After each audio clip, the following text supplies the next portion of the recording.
Welcome back to Scorpio Rising Productions, and this is Diva Talk. We are diving into season 3. 3 seasons now. Woohoo! And we're going to talk about body issues. It's very appropriate that we're lying on our sofas like couch potatoes talking about body issues. I need potato chips. Somebody give me potato chips. Yes, If only the doctor hadn't banned me from potato chips. Oh, no, that's a terrible thing to ban, potato chips. Yeah, I'm very sad. And if you haven't yet subscribed to our channel, you want to tell them what to do, Mia? Hit the subscribe button and ding that little bell so you can get notifications of our videos. Be sure to check out the previous episodes. We just finished talking about love, which was an epic conversation. And you don't want to miss the rest of this season and the episodes that we have coming up because it's going to be a fantastic season. Yeah, we're going to dig into some deep conversations and try to see if we can have some new perspectives on them. So today we're talking about body issues, but we have a very special guest that's going to join us in this conversation. She is a filmmaker, an actress, a dancer, and a fashionista, and of course, she's a diva. That's why we asked her to be on Diva Talk. As a model and creative, she has used her social media platform to show off fun outfits for the day. Through her posts, she also has inspiring photos, all with the intention to inspire others with curves to embrace themselves and to be bold with where they are and what they want. You can follow her on Instagram at Stacy Couture. Please welcome our very special guest and my dear friend, Stacy Pascal Gaspard. Hello, thank you.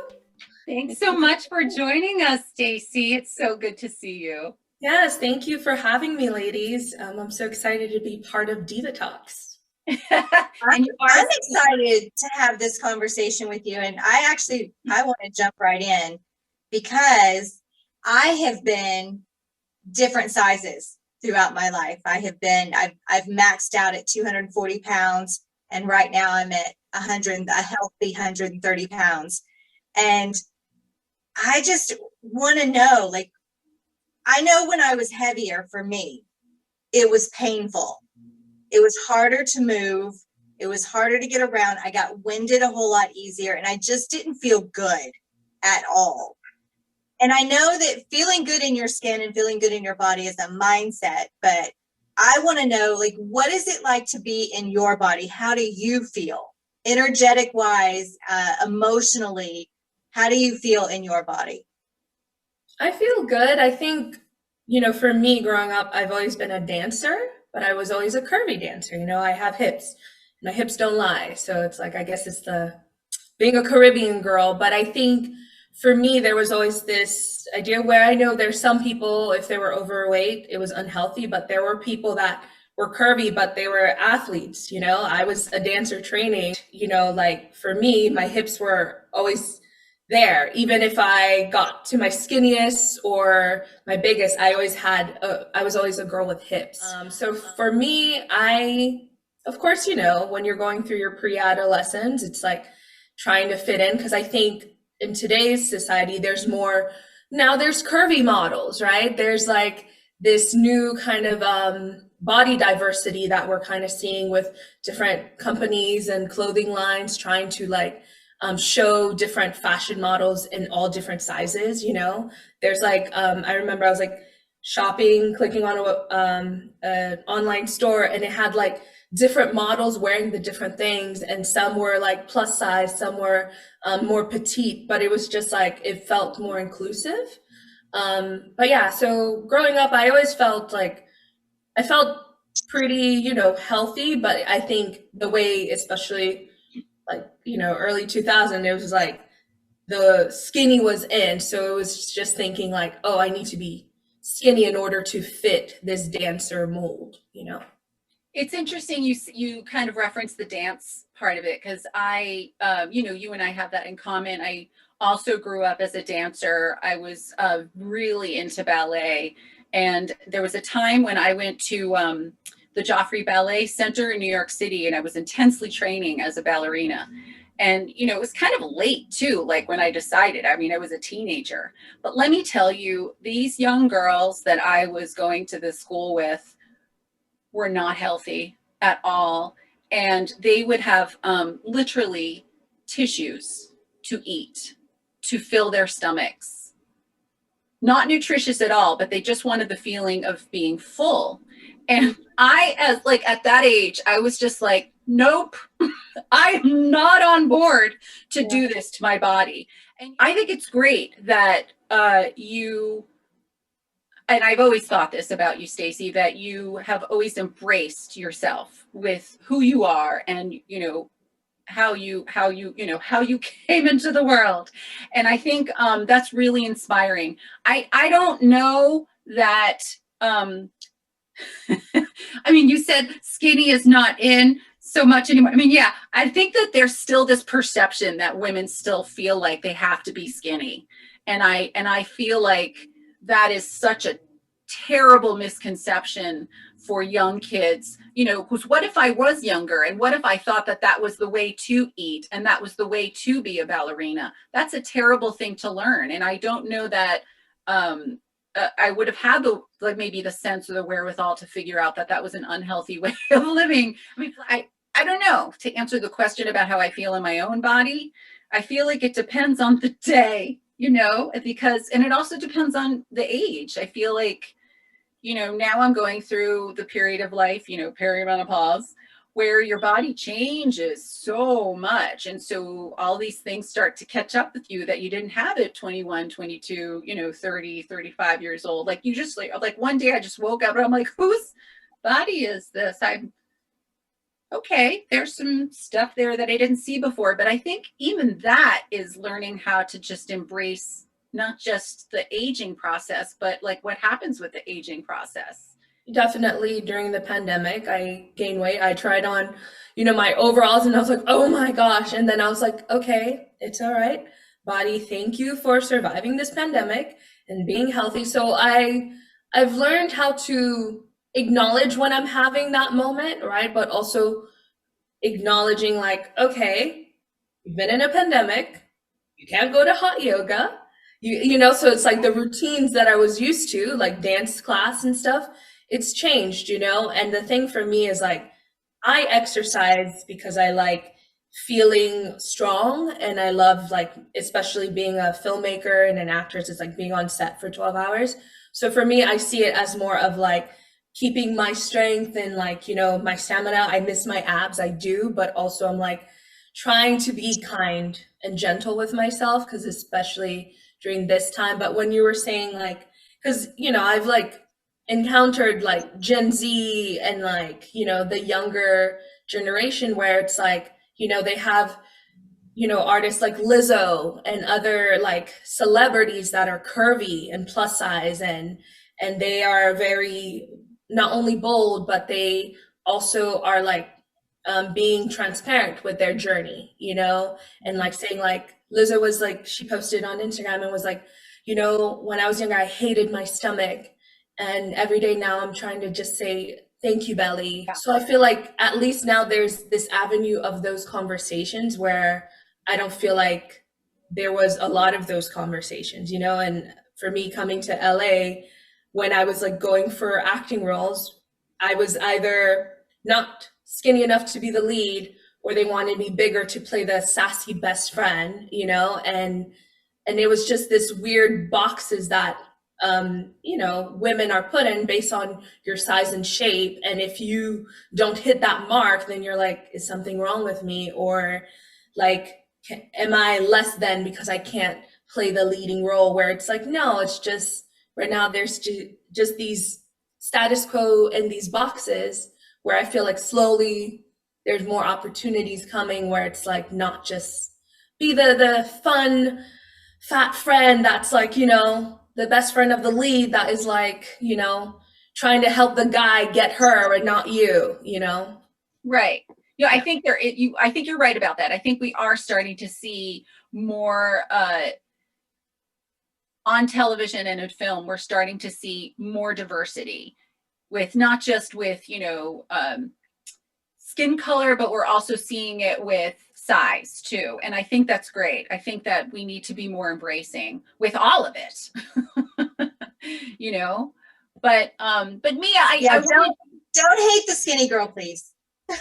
Oh no, well, I wanted you to talk about that, Mia, because you said you kind of fluctuated, but you know, there was, you know, what was that like for you having kind of, you know, that fluctuation for you?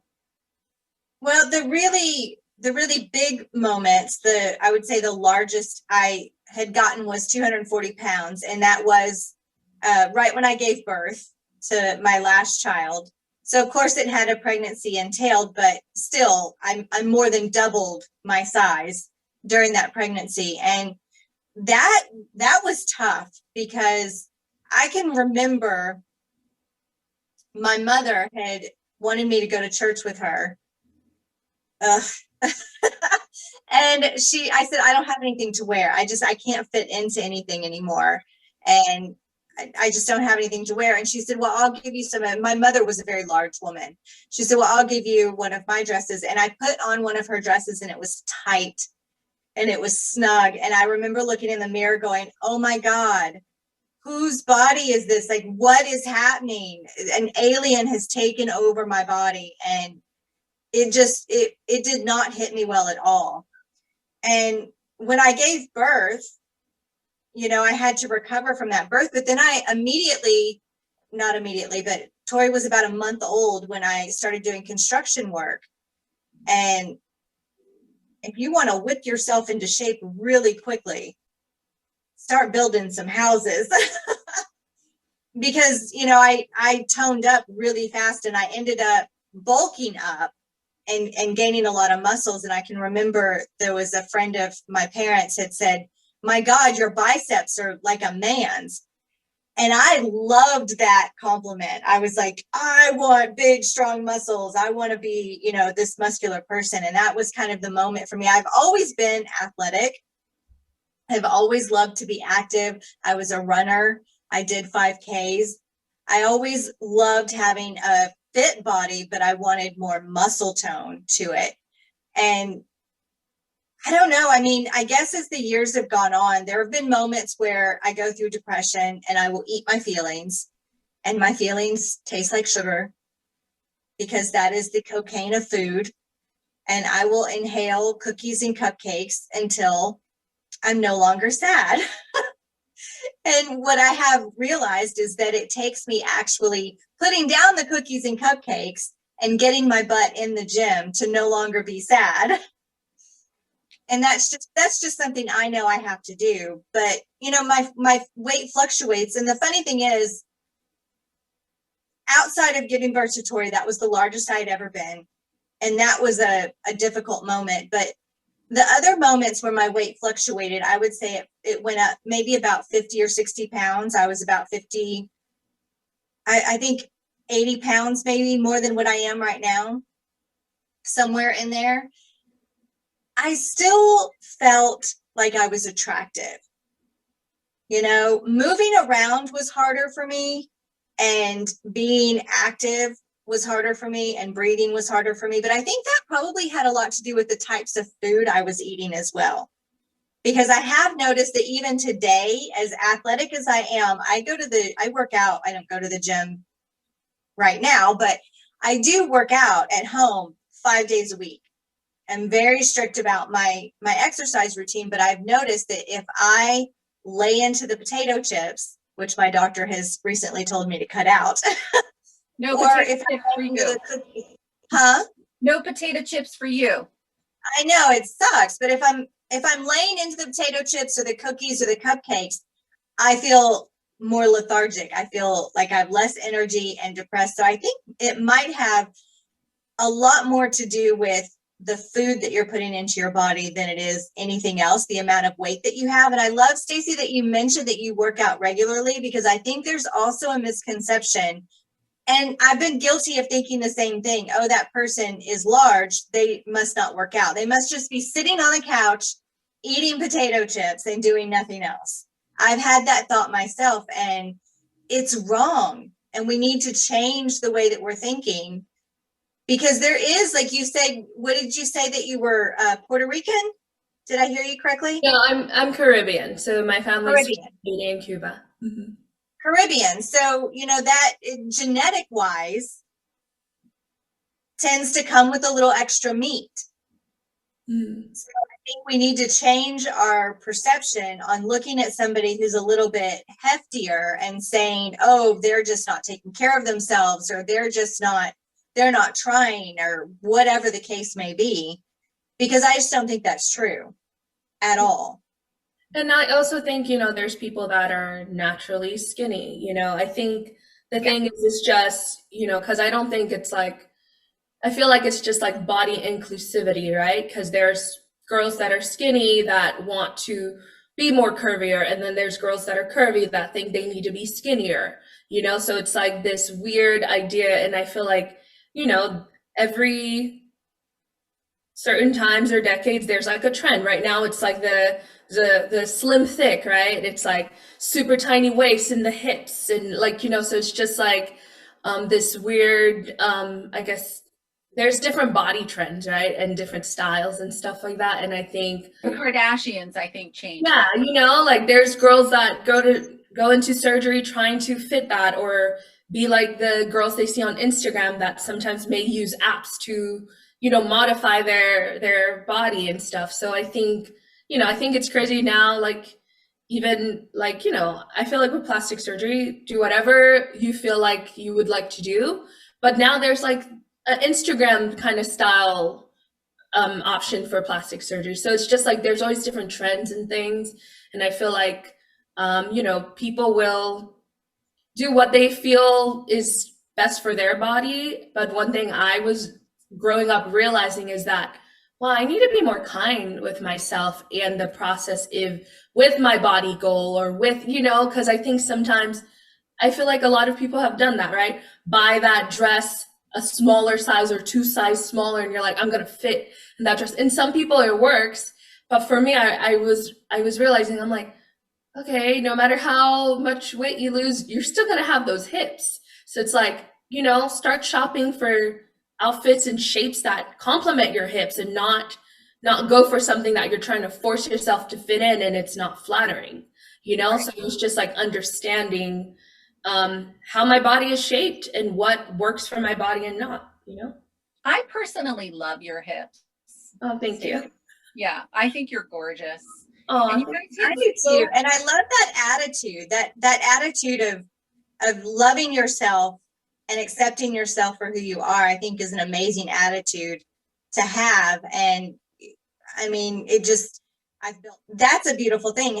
What can we do, and how can we promote other people changing their perception to that? Like, what do we need to do to get other people to get on board with just, don't judge me for whatever size or shape I am. Stop judging me for what's on the outside and judge me for what's on the inside. Or judge me for the outside for how beautiful it is. Like, that's the perception that needs to change, is the, oh, I'm going to judge you on the inside because this outside is not meeting this level of expectation. Like, have the expectation be that it could be whatever you are and it's gorgeous, as long as it's healthy, I think, For me in 6th grade, like a kid in my yearbook wrote, "This summer you should try Slim Fast," right? He wrote that. And I took what he wrote and I like rewrote it, and I wrote it into like have a slam fast summer.